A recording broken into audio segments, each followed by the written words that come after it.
Hey everyone, and welcome to episode 3 of the Thrive Life podcast Belfast. In today's episode, the team chat about how your lifestyle impacts your overall health and the concept of a lifestyle audit. We hope you enjoy the episode.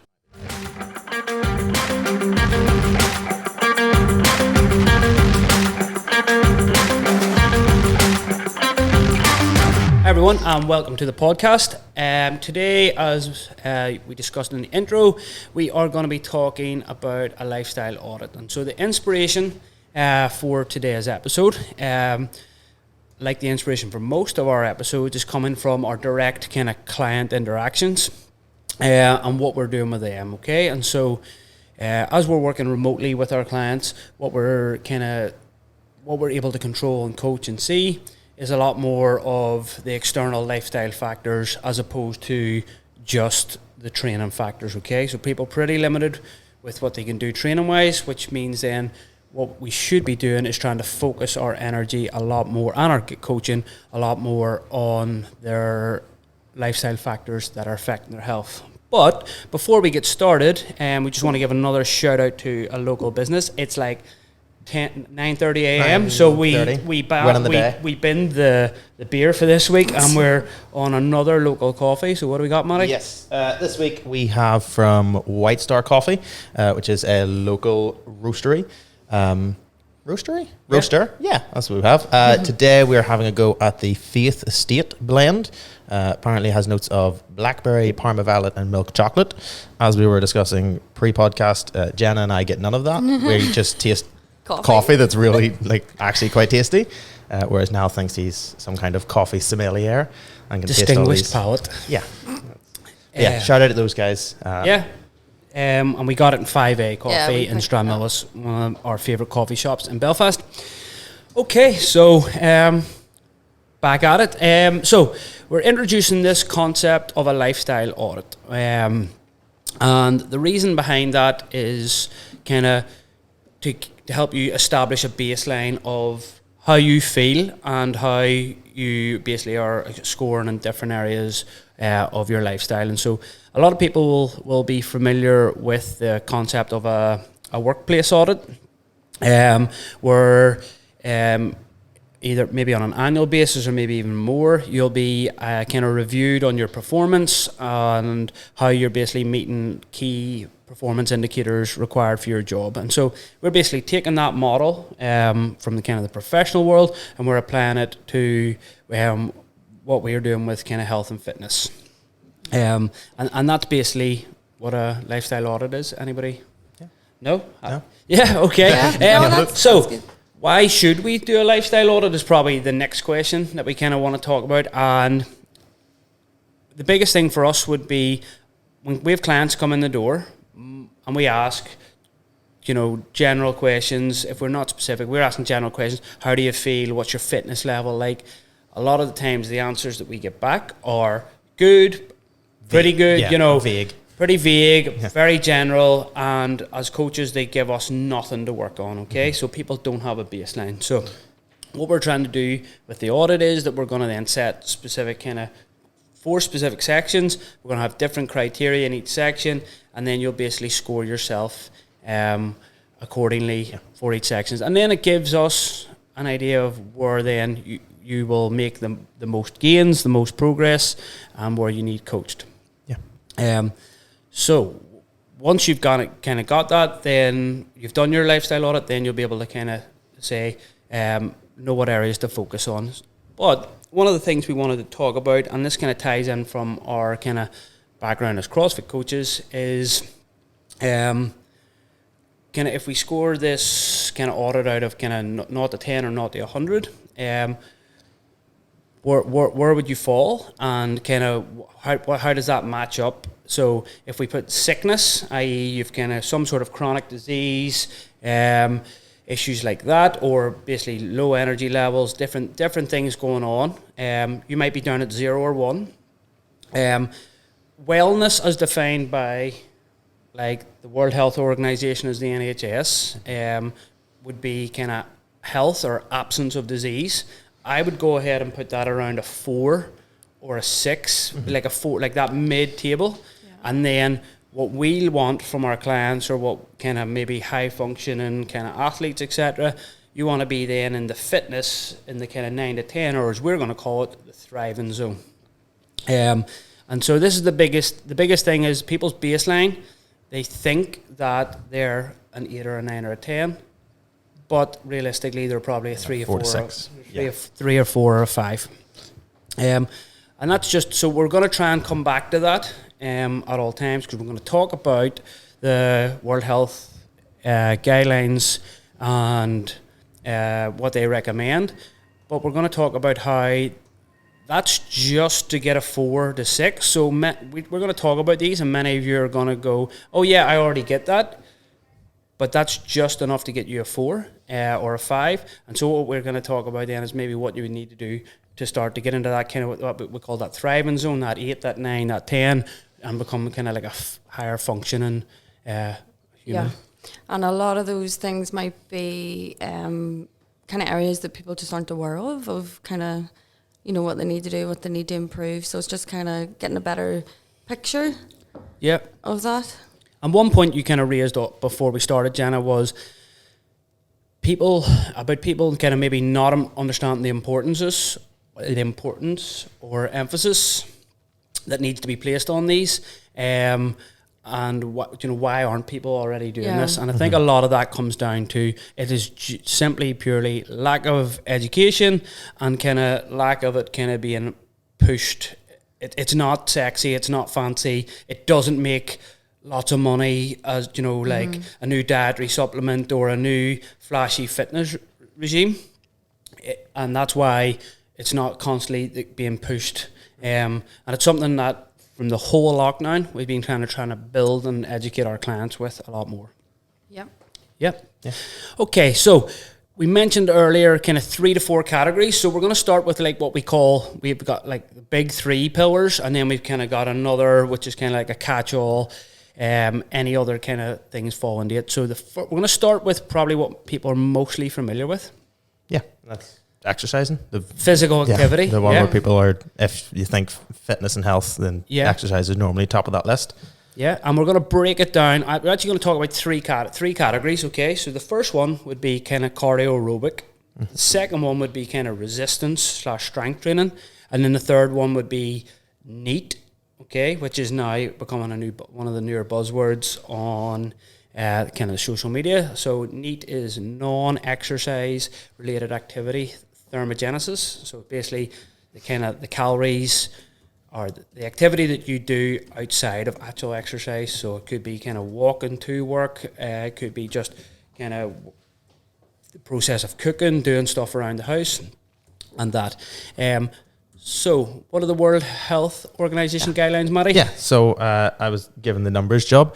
The World Health Organization recommends 300 minutes of mixed aerobic exercise, including 2 resistance sessions a week, which is 42.8 minutes a day. So just under an hour. And that, like we're probably going to discuss through kind of all of the points, we kind of see that as like almost a baseline of like where you should be. So that's to be in that like 4 to 6 range and to be absent from any kind of chronic disease, you should probably be hitting at least kind of that number.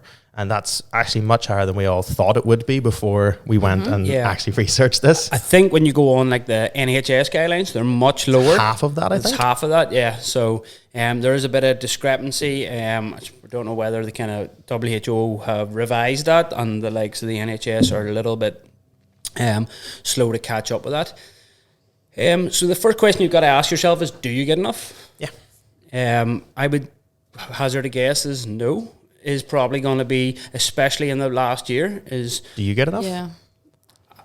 I think I do, yeah. On a good week? I think, yeah, I would typically kind of do 5 to 6 training sessions per week, and most of those would be just over an hour, and there would definitely be enough resistance training in there. Yeah. Jenna, you definitely get. So you did. I need to work it out, see what it is. Numbers don't go that big for Jenna, so they don't. So we're talking about the quantity. So you kind of give yourself, like you nearly kind of want to rate yourself on kind of how much you get. And we're going to actually put out a little audit, like template. scoring sheet. Yeah, scoring sheet. That's going to be on the Instagram page. So you're going to be kind of, do you get enough? But what we're going to look at is kind of what are the benefits, or why is it important? Okay, so, and we kind of look at the 3 categories again. So if we start off with resistance, this is something that our clients generally get a lot of, kind of within kind of our gym space. But if you're kind of outside that CrossFit or functional fitness, or maybe, and even outside of the kind of bodybuilding, gym goers, then this is probably something you don't get enough of. And the benefits then is just almost endless, but to kind of name a few, so improve postural strength, improve kind of bone density, kind of reduce risk of injuries, increased lean body mass for higher metabolic rate, meaning you can eat more. Getting jacked, Jenna. Getting jacked. Yeah, so being able to wear tank tops at the beach. And so resistance training probably doesn't give you that same kind of endorphin rush, that kind of, which is why people tend to get more addicted to the kind of the longer aerobic training. But there's definitely like a body confidence, and there's definitely mental health benefits from doing resistance training. They're just probably different, which is probably why you should have a mix. Some sort of mixture of constantly varied functional movements, performed at high maybe intensity. some high intensity. So lots of benefits to resistance training. Then cardio training. Again, fairly obvious. General heart health, lung health, increased metabolism, or increased sort of calorie burn through your day. All stuff that kind of helps you keep moving better into old age.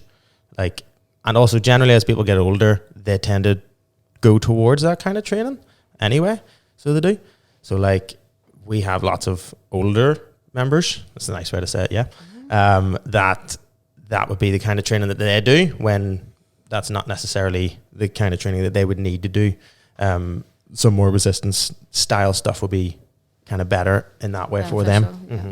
I think one of the reasons why people tend to bias towards cardio training is because I think you get that immediate endorphin rush feel good factor, which I know is what you love. I have to start with cardio every day. Every day. Yeah, so generally even still do multiple sessions a day, and throw in that cardio in for that buzz. Whereas I think me and Matty are sometimes happy just to do a strength session and call it quits. Yeah, it's also with that, it's lack of knowledge as well. So a lot of people, especially if they're newer to the gym, they don't feel comfortable going in and doing like a resistance session, because they've maybe heard that if they do deadlifts bad, they're going to wreck their back or whatever. It's just easier for a lot of people to go out and do a run. Go for a run. Yeah, there's a lower barrier to entry. Yeah. So there is. And probably if you've never done resistance training, you should probably get a coach. And get a coach that kind of knows how to teach you how to do different resistance movements, and kind of understands any kind of training limitations or injuries that you might have or might need worked around or improved.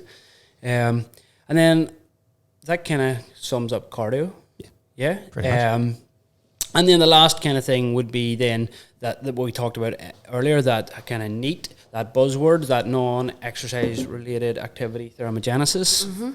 And what that is, we talked about, that is everything outside of exercise. And this is something, the simplest way to talk about this would be that maybe the 10,000 steps a day. This is what the goal behind the 10,000 steps a day kind of goal is, and it's a good goal, but it's not the be all and end all.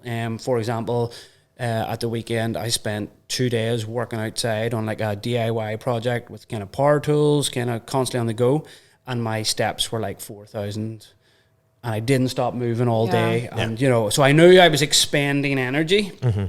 But if I just looked at my watch and tracked my steps, then it would kind of look like I give was a false image of what actually happened through the day. Yeah. So NEAT to me is probably for the clients that we have and that I have. I think it's probably the most important one, because we're already checking. We're already ticking the resistance training box, and we're already ticking that cardio box. So for them, it's trying to get them more active in their daily lifestyle. It's trying to encourage people to just do simple things like walk to the shop, just get out.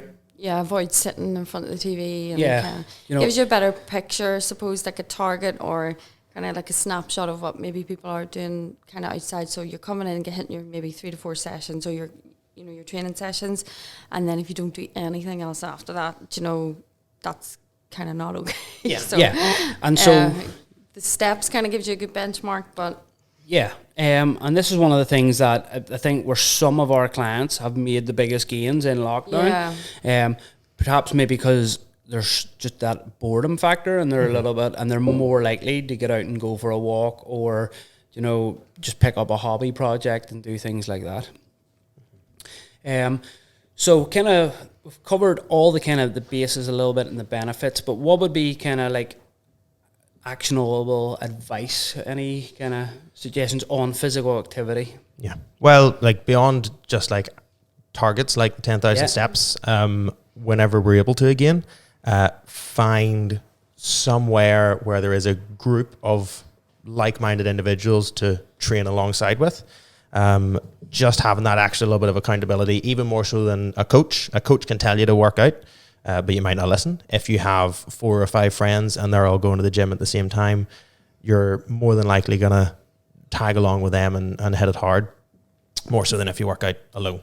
Yeah. That would be considered my top tip. That'll help get you going, kind of, And then on that, I would say, and this kind of harks back to episode 2, which was do what you enjoy.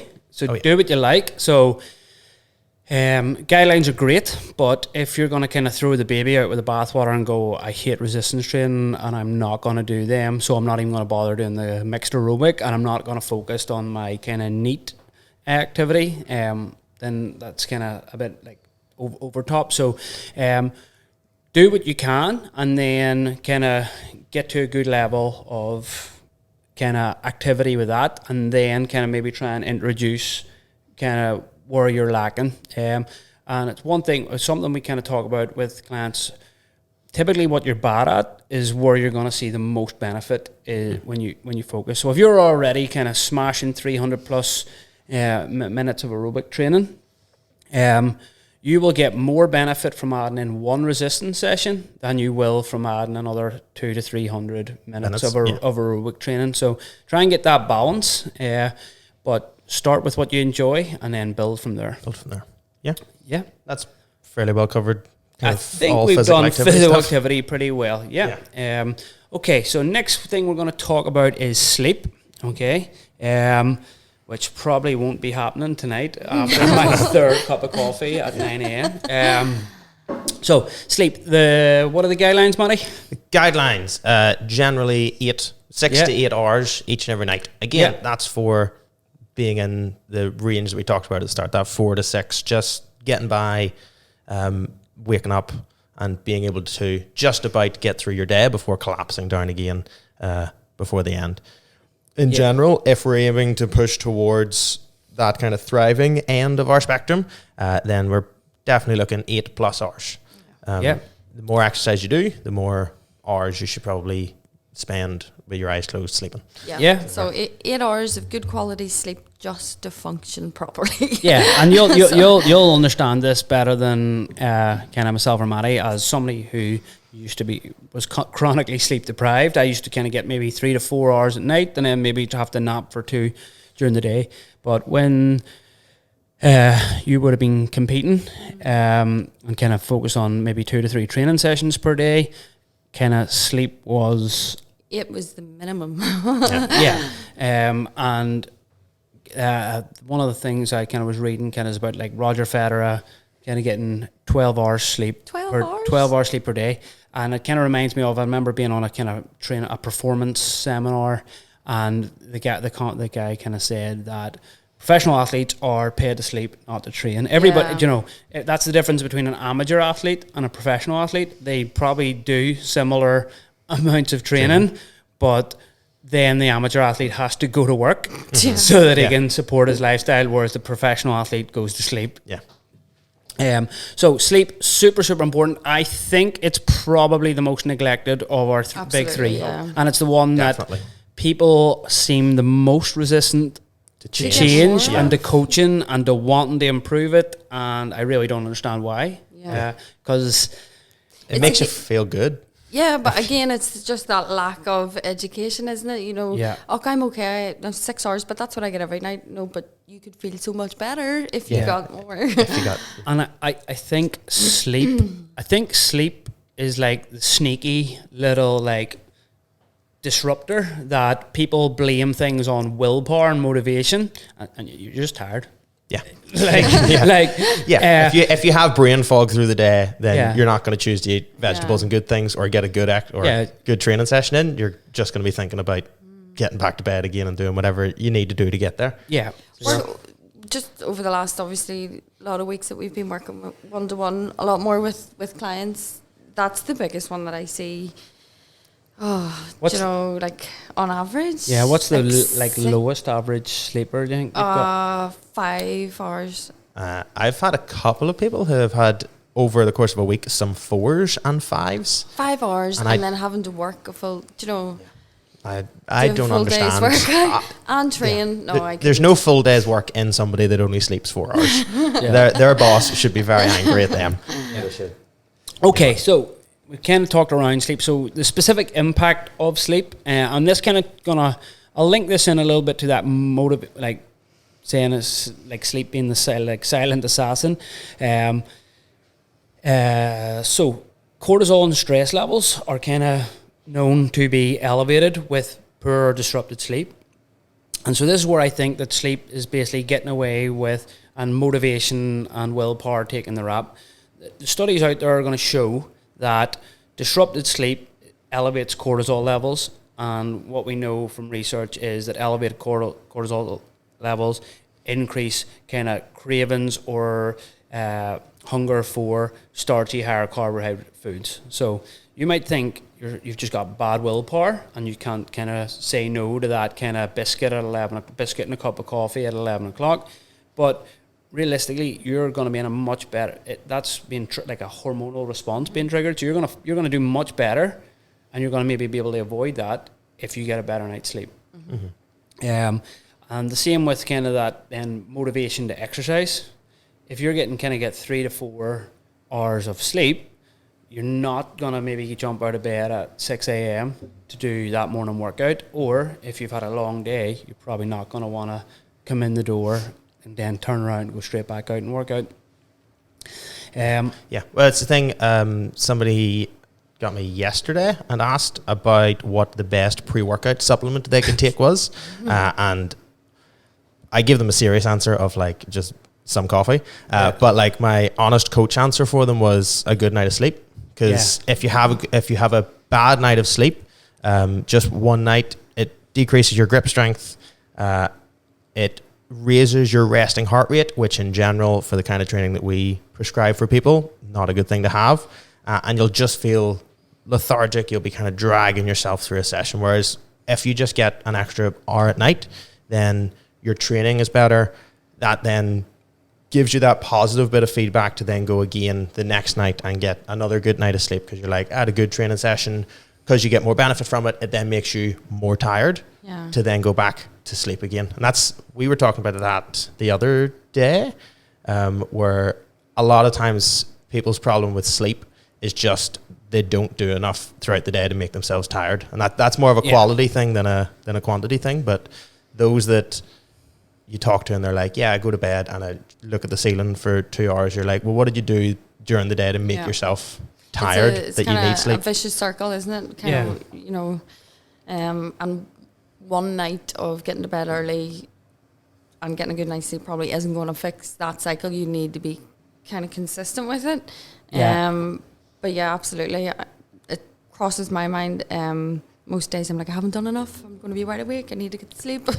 So I have to make sure that, you know. And the problem with sleep, as you said, is it's like it's a vicious cycle. Yeah. So what really you kind of need to do is just disrupt that cycle. So there's gonna be a period where you probably feel a little bit worse before you feel better. Yeah. And kind of touching back to what Maddie said about training adaptions, or he was talking about training. like most of your recovery, and this is why athletes kind of pay to sleep, a lot of the recovery adaptations and a lot of benefits and a lot of the hormonal benefits and things like that are happening during your sleep. And so if you're shortening that down, then you're reducing your ability to recover and adapt and benefit from the training you're doing. That you're doing. Yeah. Other impact would be kind of, and there's plenty of studies to back this up about kind of poor memory and kind of cognitive function. So I think you mentioned about the grip test. Another one would be the kind of the ruler test, which is where you kind of, somebody holds a ruler and you try and pinch it between your finger and thumbs, and reaction time is kind of much decreased. Yeah, with lack of sleep. Actually, so it affects all aspects of your life. So like from decision making, your energy levels, productivity at work, ability to cope with, stress, kind of under pressure, everything. Yeah. Like a funny story. You both know this story, but we'll laugh anyway. It's worth talking. So like just an example of how like cognitive decline and memory was when we opened here 6 years ago. Me and Jen, I think we were doing just mad shift, like split shifts every day.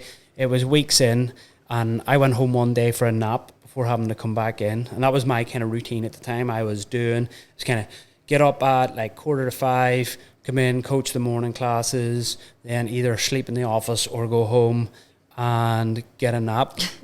And I was at home having a nap before I had to come back to work, and I got a phone call from, it's actually another gym owner. I think it was Steve. It was Steve at Castrum. And he was like, "Yo, dude, where you at?" That's how he sounds. But he said, "Where are you at?" And I said, "I'm at home." And he goes, "Your shutter's up, and the back and the front. Your gym's unlocked, and the back door's open at the gym." And I was like, Goodness. All right. So literally I finished coaching, just got in the car and just drove away from the gym and left it completely unlocked. That was like my lowest point. Yeah. Like, could imagine arriving back and the gym just being completely gutted. No equipment. Yeah. Or that time I coached like 3 morning classes with my jumper on back to front. Oh, goodness. And not one person said to me that. People are too nice. Such nice members. Yeah. That's when you know you're less than a 4. Yeah, that's a 2. That's a solid 2. Yeah. So, what are we going to do? What's our actionable kind of fixes for today on sleep? Actionable fixes. So, go ahead. Yeah. So, we've talked a lot quantity of sleep, but quality is up there as well. There's no point getting 9 hours if you wake up 7 or 8 times through the night. So the term that sleep people use is sleep hygiene.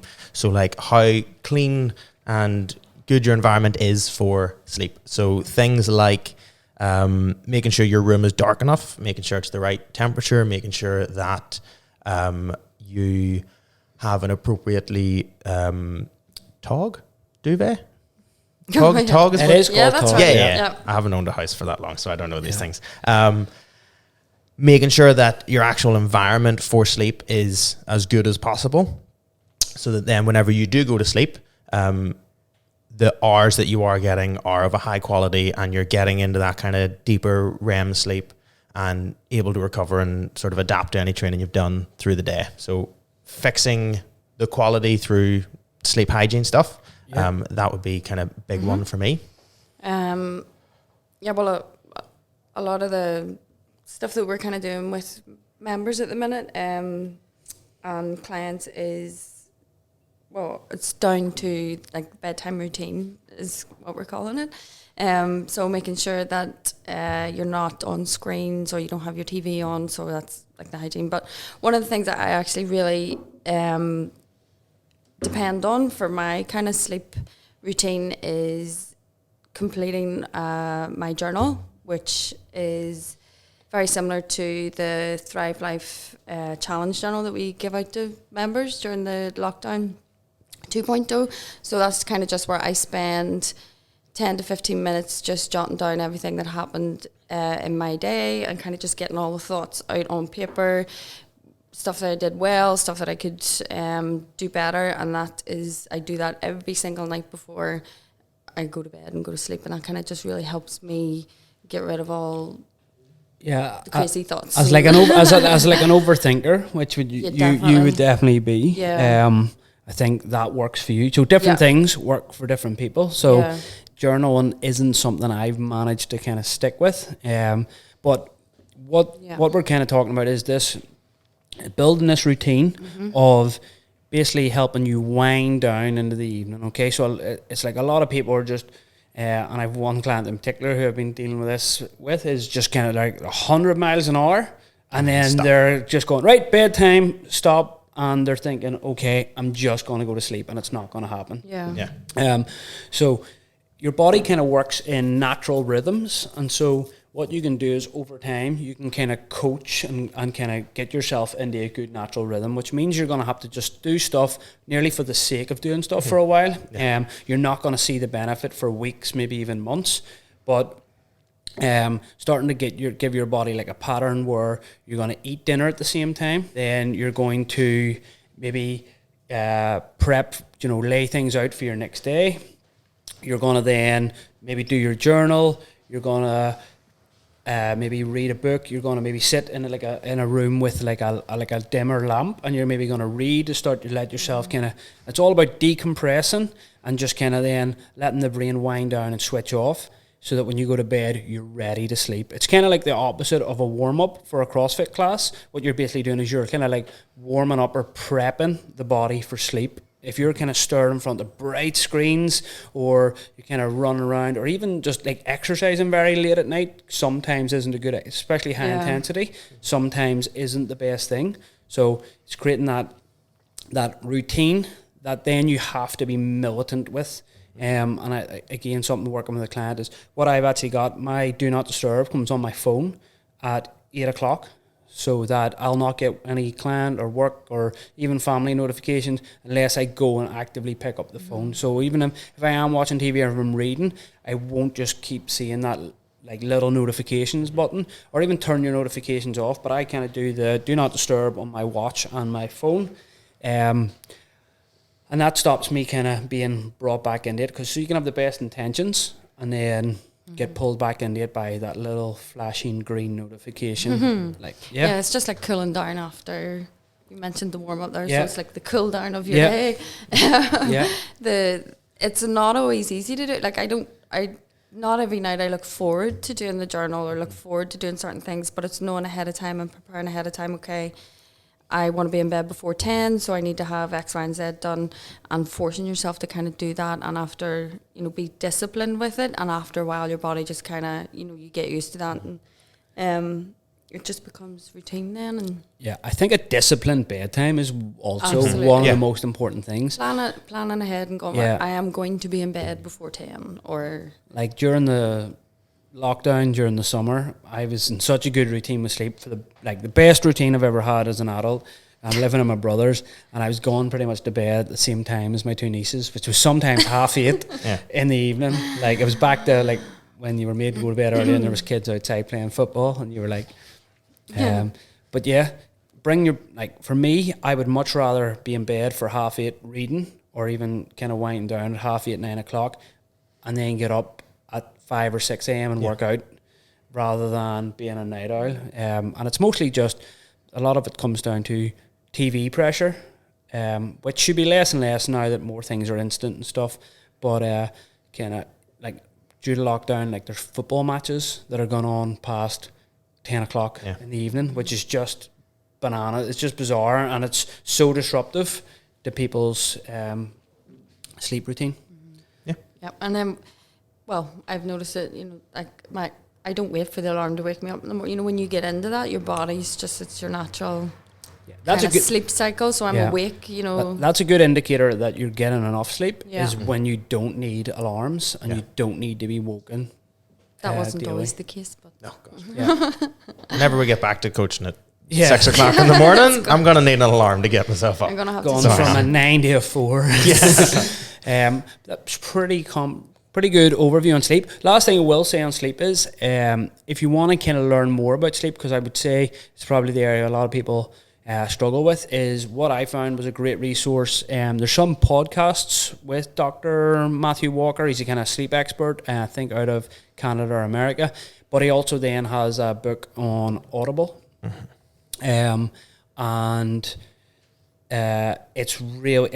Don't listen to it at night because it will scare you, and you'll be so stressed out about the lack of sleep that you won't sleep. The self abuse of that you've been doing of not sleeping. But really good kind of listen to when you're kind of meal prepping or just kind of when you're out, even go out for a walk and kind of listen to it. I think the book's called Why We Sleep. So buy the book or get the audiobook. I think it's really worth. If you're somebody that doesn't sleep well, kind of investing. Yep. So the third big pillar that we're going to talk about is going to be diet. Yeah. So this is the one people have most questions about. Like, people always think they have a good handle on physical activity. They just completely ignore sleep, and then they're like, everything is down to diet. I think people are really confused because there's so much info out. There's a lot of good information out there. There's maybe too much of maybe not so good info out there. What I think with diet, and again, so this is just personal experience working with clients, and you can maybe let me know what you think on it, but I think people try and be too precise when it comes to diet. So when we're talking about diet, we're talking about, I kind of break it down into like quality of food, quantity of food, and then kind of maybe even if we want to look at kind of supplements. But when it comes to quantity of food, we've got, what are the 2,000 calories for females, 2,500 for fellas is the recommendation, but that's vague based on, I don't know what kind of average person.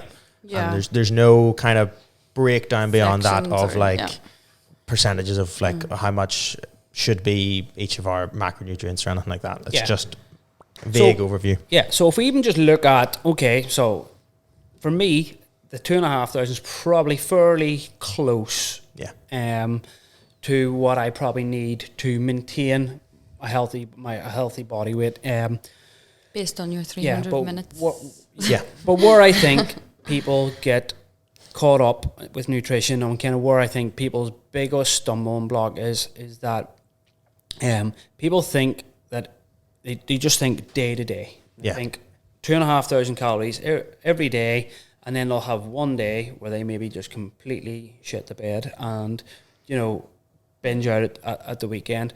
And then they're just saying, they're looking at the micro, and what they need to step back and look at, and what we're doing with clients is look at your total weekly and then average it out over 7 days. Look at your total monthly and average it out over 7 days. Look at your total quarterly, biannually, every 6 months, and yearly, and kind of if you actually start to look at your total big picture. Your big picture energy intake, then you're not going to stress about the day to day that I went over 200 calories one day, I was under 200 calories another day. You just want to see a general trend that what consistency looks like is 2426, 2426. You might never actually hit 2,500 calories a day, but that consistency will get you where you want to be. There's no magic clock that just resets every night at midnight that says, okay, we're back to 0 calories in this. It's a continuous rolling kind of time period. So do you think, so 2,000, 2,500, where do you think do you think that would be based off getting your 300 minutes? I would say, or do you think it's changed over the last? I would say, I think from the research that I kind of did was these kind of guidelines came in about 1998 was when they came in, and I would even say in 22 or 23 years since then, there's been I would say there's a general decline in people's non-exercise activity. I would say there's a decline in that, and I would also say there's been a decline in the actual aerobic activity and resistance training for the overview of the whole population, which is probably why obesity and chronic disease rates are on the increase. So I would say those probably need revised, or they need to be kind of like strict and kind of whenever they're put on food labels, because every food label you get will see that, and people are being hammered in, 2,500 for a guy, 2,500. Yeah. But Matty's a good, 6 inches taller than me. So he's younger than me, so his probably caloric needs are probably higher. In general. Same with Jenna. Jenna does more exercise than the average person, and she's a fairly normal sized lady. So like her needs are probably close to like that 2,500, the same as you. Well, when Jenna was competing, she used to eat more food than I had, and I was still like active. Like I was still doing at least one of her 60-minute, 60-minute so jealous. 60-minute training session per day, and probably doing that 5-6 days a week, maybe even the odd double session. But I think I was up to 2,800, 2,900 kind of mark. Yeah, and Jenna was eating more than me and was also leaner than me. So it's a good combination. So realistically, when it comes to quantity, guidelines are probably useless. It's individual. And that's where then working with a coach is going to be of benefit. And even for a coach, anybody can use a general calorie calculator or a macro calculator. But it's all about being consistent and then making adjustments. Okay, so I might kind of do a calorie or macro calculator, and what it'll do is it'll spit out a number for me, and what I want to do is try and be consistently around that for 2 to 3 weeks, and then notice, is my body composition improving, or is it getting worse, or is it staying the same? And then what I do is I just make corrections in the right direction. And that's as simple as kind of food quantity. Would you have how would you recommend people figure out the quantities for them? Would you recommend they do some kind of like macro calculation and tracking? Like how long a time should they do that, or what sort of your preferences? So for me, it really comes down to the personality of the person. And so with food, there's like a massive like psychological and emotional component that's kind of linked in with it. And it's linked into people's people's like self-worth and body image. So it's something you need to treat every client individually. Personally, one of my favorite ways to do it was when we one of the nutrition challenges we did at the gyms. We had like the bento box Tupperware, which was, and it kind of boils down to the same principle of essentially like having like a fist-sized portion of protein with each meal, and your fist is going to be roughly proportional to your size, unless you've got tiny hands. So you're going to have like a fist-size or palm-sized portion of protein. Same with carbohydrates, like lots of fruit and vegetables, and then like a thumb-sized kind of portion of fat. And so the precision nutrition stuff, which I've studied, is they do off the palm guides. But then even to make that even simpler, in the past, say we've used these little tubs. I think that's the easiest and kind of the most mental health friendly version. Is okay, you're doing some sort of tracking, and then we can just like maybe increase or decrease either the number of those meals you have a day, depending on your goals, or just what you're actually putting in them. It's important to kind of just link in then as well. If you're going to be consistent and try and track to get an idea and an overall picture of your food, then your activity levels need to stay consistent, and everything else that we've touched on today kind of needs to coincide with that.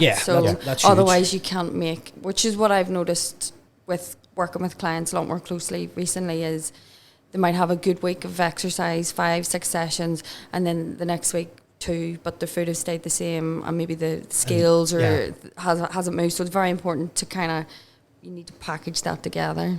With all this, consistency is better than being like consistent for 6 months is better than being perfect for 1 month or 2 months or even more. So so personally, it would be kind of the tubs, like very general, so like low stress, and then that becomes very easy to do if you go out to a restaurant or whatever, or you go to somebody else's house for dinner. Eyeball it a bit better. You start to understand. Don't pick up your food. What like a 5 to 6, 7, 800 kind of meal should look like, and then you kind of get to go from there. For other people, calories will work, macros will work. If people are struggling a little bit, then sometimes it's worth doing that. But I just don't think people should be tracking macros and calories all year round. Okay. Yeah. It's kind of good to refocus. And because a lot of people tend to eat the same foods, like for me, I kind of tracked for 2 days at the start of this year. And kind of was like, right, I know roughly what I'm eating. And so I try to kind of stick loosely to that on a daily basis. Yeah, there's no one size fits all really for how to do it, but you need to track in some like way. Some metrics. There needs to be some metrics so that you know that each day or each week it's going to be the same, so that you can make adjustments based on that. Yeah. Okay. A little bit of technical difficulties there, team. The battery died, so we're going to just cut back. Well, you kind of probably missed what we were talking about, but we kind of moved really on from food quantity. So hopefully we got all that in before the camera died. And we're kind of moving on to food quality. Okay. And for me, I focus on food quality probably more than I focus on food quantity, because I don't mind being a little bit thick, a little bit husky. If it means that my kind of energy and efforts are focused into eating the best kind of quality meats and protein sources that I can, and kind of overshooting on calories. The calories. And so why I like this philosophy is because when you start when food quality or quantity is your priority, you're going to make bad food choices. Because based on, if you've got, say we're talking calories. If you've got 300 calories left in your day and your focus is on food quantity only, then you might have, like a bag of crisps and a chocolate bar. For me, if I'm focused on food quality, I might have Greek yogurt and berries with some honey and some nut butter, and make better decisions because I want to basically give my body the best fuel and nutrients and food that it requires so that I feel good. Yep. Yeah. The recommended guidelines, just going back to those, is 400 grams of fruit and veg through kind of 5 different varieties. That's not including potatoes. We were talking beforehand and doing some number crunching, and we probably get that by like mid-morning or like maybe sometimes just through breakfast. Not to toot our own horns, but we're pretty great at that. We love food. We love food. We love good food. And it's like you were saying there, it's if you're focusing on quality, you'll maybe be over by a little bit, but it's more difficult to eat 800 carbohydrates worth of like carrots and parsnips and broccoli than it is 800 calories of rice. Yeah. Like it's because it's more nutrient dense food, but it's also more voluminous. So if you eat higher quality of food, it's generally a little bit less. You eat lots of it. Yeah, you get to eat lots of it, which is always a good thing. So, as you said there, the guidelines are 400 grams or 5 portions, okay? And again, we're kind of continuing back to this continuum. That's for that's for wellness or absence of disease. So that's going to be a 4 to 6 on that. So for fitness and for thriving, what we kind of then are going to, if 400 grams is going to be this.